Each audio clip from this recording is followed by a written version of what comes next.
हनुमान चालीसा श्रृंखला अध्याय 5 हनुमान चालीसा में छुपा सबसे बड़ा रहस्य। नमस्कार।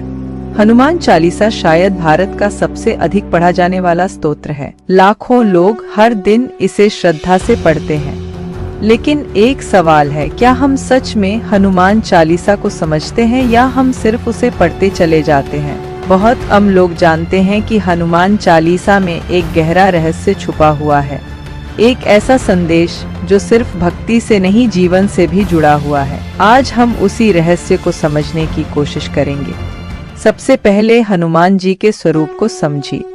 हनुमान जी सिर्फ शक्ति के देवता नहीं हैं, वे 3 चीजों के प्रतीक हैं, बल, बुद्धि और भक्ति। और यही 3 बातें हनुमान चालीसा में बार बार दिखाई देती हैं। अब एक चौपाई देखिए। बुद्धिहीन तनु जानिके सुमिरो पवन कुमार। बल बुद्धि विद्या देहु मोहि हरहु कलेश विकार।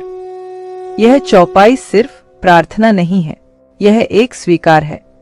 इसमें इंसान ये मानता है कि उसकी अपनी बुद्धि सीमित है और उसे सही दिशा के लिए एक उच्च शक्ति की आवश्यकता है। यही हनुमान चालीसा का रहस्य है। यह सिर्फ भगवान से कुछ मांगने का स्तोत्र नहीं है, यह इंसान को विनम्र बनाना सिखाता है।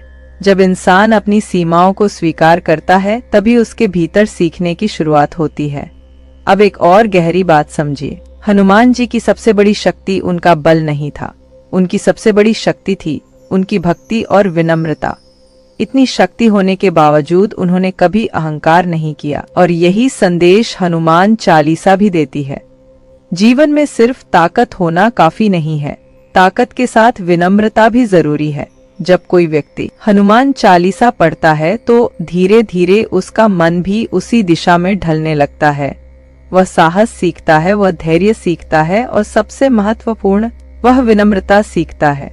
यही कारण है कि हनुमान जी को संकट मोचन कहा जाता है, क्योंकि जब मन में अहंकार कम होता है और श्रद्धा बढ़ती है तो जीवन के संकट भी धीरे धीरे हल होने लगते हैं।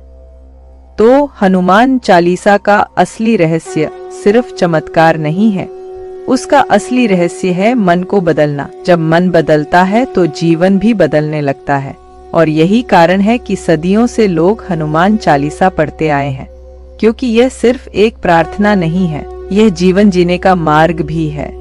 अगले मंगलवार हम समझेंगे हनुमान चालीसा पढ़ते समय लोग सबसे बड़ी गलती क्या करते हैं। तब तक साहस बनाए रखिए। जय बजरंगबली। नमस्कार।